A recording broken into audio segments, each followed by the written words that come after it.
Depression is an isolating disease and often a literal killer, especially if you're male. Women are not immune, of course, as evidenced by the loss of Kate Spade this past spring. But according to the CDC, suicide ranks as the 7th leading cause of death in men, and men are nearly 4 times more likely than women to take their lives. As a 44-year-old man who's lived with chronic depression and anxiety for most of my life, I can tell you that suicidal ideation is real and it's terrifying. It's like a voice calling to you from the darkness. It's Pennywise the clown from It telling you that all the pain and turmoil tearing your head apart could poof, be gone within moments. It's called to so many depressives. Anthony Bourdain answered the call, as did Robin Williams, Kurt Cobain, Ernest Hemingway, and so many men outside the limelight. It calls to me frequently.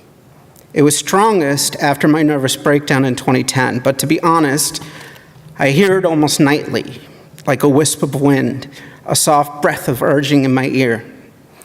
I often lie in bed imagining a slow-motion bullet through my brain, or a quick slice of the blade, but despite the calls, despite my disease, I've never attempted to kill myself. I've never come close. Here are some reasons why. I'm terrified of death. The majority of people on this shared planet fear death, and that includes people with mental illnesses such as depression. It's only when the torment becomes unbearable that the depressive seeks what she thinks is the solace of death. But death is finality. It's the ultimate unknown, and the unknown petrifies me. Because I have this desperate need to understand. There's no understanding death outside of a clinical or a religious focus. I don't believe in an afterlife. I'm about as agnostic as you can get without being an atheist. But even when that irrational part of my brain is at its worst and the whispers become screams, I can't do it because I don't understand the existential consequences. I'm mortified by judgment. I live every second feeling judged by others, imagined or otherwise. Fearing what people would think of me should I commit suicide sounds patently ridiculous, since I'd be dead, but it still scares me. Would I be dismissed as weak and pathetic? Would anyone come to my funeral?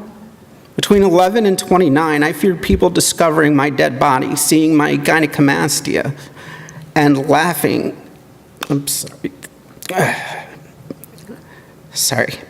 Seeing my gynecomastia. God.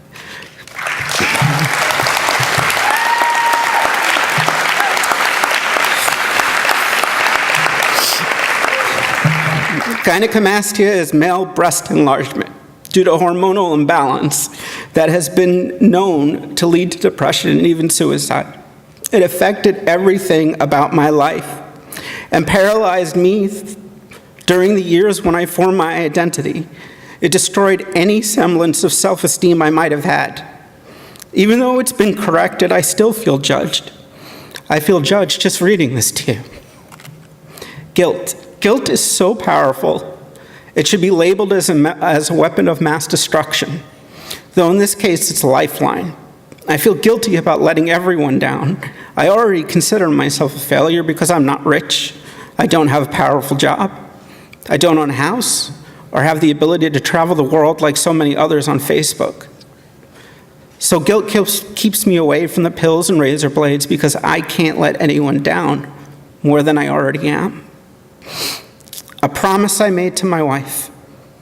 I can't remember when I made this vow, but at one point, I promised the love of my life I'd never commit suicide no matter how hard it got, and I fully intend to keep that promise.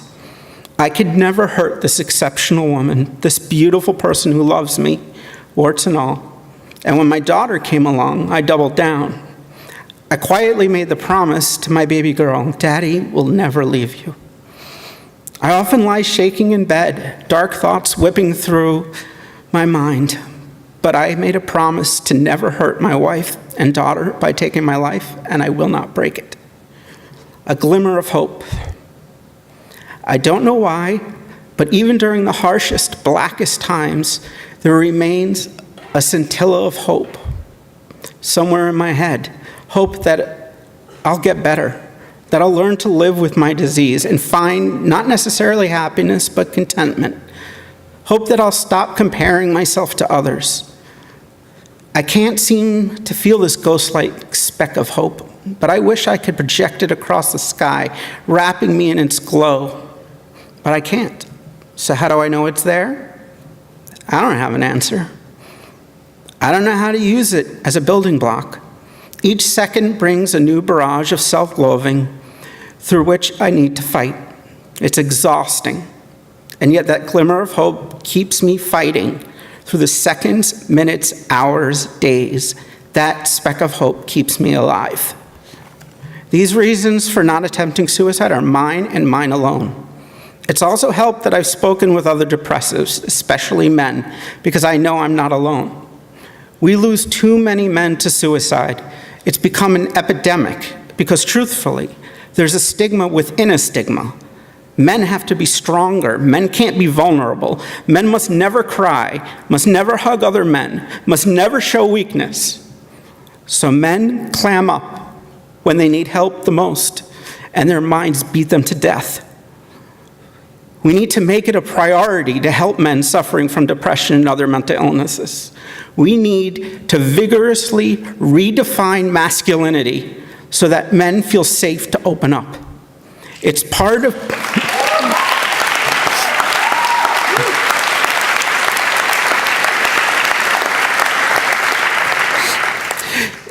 of my mission as a mental health advocate to show other men that they're not alone. We are not alone. Thank you.